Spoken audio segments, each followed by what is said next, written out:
લક્ષ્ય ન્યૂઝ, એક નજર, એક લક્ષ્ય. સાવરકુંડલાના કલાકાર રાજુગીરી ગોસ્વામી સામે બ્રહ્મ સમાજનો ઉગ્ર વિરોધ.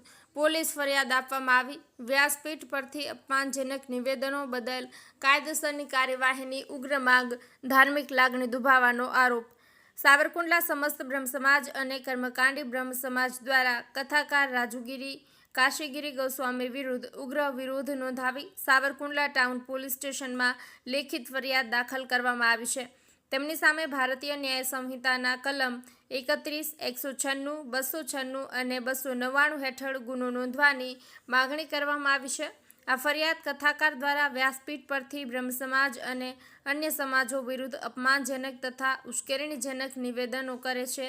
સાવરકુંડલા સમસ્ત બ્રહ્મ સમાજના પ્રમુખ શ્રી મુકેશભાઈ ત્રિવેદીએ જણાવ્યું હતું કે આરોપી રાજુગીરી ગોસ્વામી શિવકથાના નામે જુદા જુદા સમાજો અને જ્ઞાતિઓને સતત અપમાનિત કરી રહ્યા છે. તેઓ પોતાની પ્રતિષ્ઠા વધારવા અને અન્ય જ્ઞાતિઓને નીચી દેખાડવાના બદઇરાદાથી ચોક્કસ જ્ઞાતિઓને નિશાન બનાવી રહ્યા છે અને ધર્મની આડમાં ધાર્મિક માન્યતાઓનું અપમાન કરી રહ્યા છે. બ્રાહ્મણો ધાર્મિક વિધિના નામે ઊંધા ચશ્મા પહેરાવે છે. ફરિયાદમાં ઉલ્લેખ છે કે રાજુગીરી ગોસ્વામીએ અગાઉ ઉના તાલુકામાં પોતાના કથામાં ઓબીસી સમાજ અને અન્ય સમાજો વિરુદ્ધ પણ આવા જ અપમાનજનક નિવેદનો કર્યા હતા, જેના પછી તેમણે માફી પણ માંગી હતી. જોકે તાજેતરમાં તેમણે કચ્છમાં યોજાયેલી કથા દરમિયાન સમસ્ત બ્રહ્મ સમાજની ધાર્મિક લાગણીઓને ઠેસ પહોંચાડવાના ઈરાદાથી જાહેરમાં નિવેદન કર્યું હતું કે બ્રાહ્મણો ધાર્મિક વિધિના નામે ઊંધા ચશ્મા પહેરાવે છે અને ખોટી વિધિઓ કરાવે છે. આ કૃત્ય તેમનો ઈરાદાપૂર્વકનો અપમાનજનક હેતુ અને ધાર્મિક માન્યતાઓના અપમાનનું સ્પષ્ટપણે સૂચવે છે. સનાતન ધર્મના રક્ષક શ્રી મુકેશભાઈ ત્રિવેદીએ વધુમાં જણાવ્યું હતું કે બ્રાહ્મણો હંમેશા ધર્મની રક્ષા કરનારો અને સનાતન ધર્મને ટકાવી રાખવાનું કામ કરનારો વર્ગ છે. તેઓ વેદ, ઉપનિષદ અને ઋષિમુનિઓ દ્વારા નિર્ધારિત નિયમો તેમજ ગ્રંથોમાં દર્શાવ્યા મુજબ જ ધાર્મિક વિધિઓ કરાવે છે. તેઓ કોઈને ખોટી માન્યતાઓ હેઠળ ઊંધા ચશ્મા પહેરાવતા નથી કે ખોટી વિધિઓ કરાવતા નથી. દીકરીના શોષણનો પણ આરોપ. ફરિયાદમાં એ પણ ધ્યાનમાં રાખવામાં આવ્યું છે કે આરોપી રાજુગીરી ગોસ્વામીનો ગુનાહિત ઇતિહાસ ખરડાયેલો છે. તેમના વિરુદ્ધ અગાઉ સાવરકુંડલા પોલીસ સ્ટેશનમાં કોઈની દીકરીને પોતાના આશ્રમમાં ગોંધી રાખવા અને તેનું શોષણ કરવાની પણ ફરિયાદ દાખલ થયેલી છે. આ આરોપી જાહેર મંચ પરથી વારંવાર કોઈ પણ જ્ઞાતિ વિશે ખરાબ, અપમાનજનક અને ઉશ્કેરણીજનક શબ્દોનો પ્રયોગ કરતા હોય છે.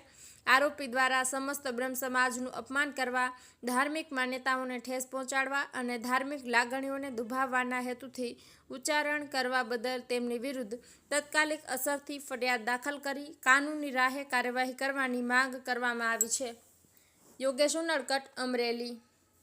વિપ્ર પ્રસાદાત ધરણીધરોહમ વિપ્ર પ્રસાદાત કમલાવરોહમ વિપ્ર પ્રસાદાત અજિતાજિતોહમ વિપ્ર પ્રસાદાત ભવ રામ નામ. શ્રીમદ ભાગવત રામાયણ કે જે કોઈ ધર્મ ગ્રંથો હોય એની અંદર બ્રાહ્મણોનો મહિમા ખુદ ભગવાને પોતે વર્ણવ્યો છે. ત્યારે બ્રાહ્મણો ઊંધા ચશ્મા પહેરાવે છે, આવું વ્યાસપીઠ ઉપર બોલી બ્રાહ્મણોના હૃદયને દુભવી અને જે કાંઈ દુષ્કર્મ કરે છે એનો અમે બધા સખ્ત શબ્દોમાં વખોડીએ છીએ. આ માણસ કોઈ પણ જાતની વ્યાસપીઠ ઉપર બેસવાને લાયક નથી. વિનય, વિવેક અને મધુર વાણી સિવાય અને ભગવાનના ગુણગાન સિવાય વ્યાસપીઠ ઉપરથી કશું પણ બોલી શકાતું નથી.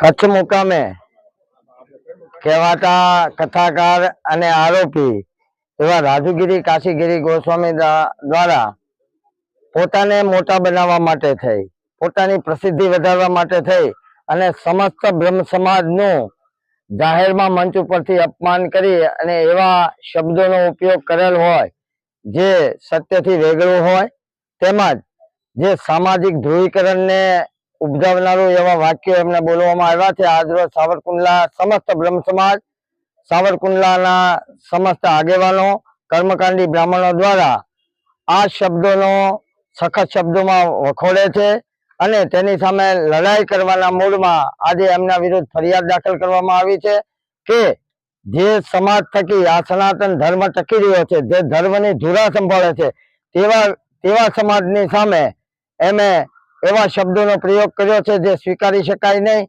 અને અમે જે કાંઈ જવાબદાર અધિકારીઓ છે તેમને અમે નમ્ર વિનંતી સાથે અમે અમારું આક્રોશભર્યું અમે ફરિયાદ લખાવી છે કે આ કામના આરોપી વિરુદ્ધ કાયદાની કલમ અને જોગવાઈ મુજબ સખત કાર્યવાહી કરવામાં આવે અને તાત્કાલિક અસરથી તેમની ધરપકડ કરવામાં આવે તેવી અમારી માંગણી સાથે વિનંતી છે।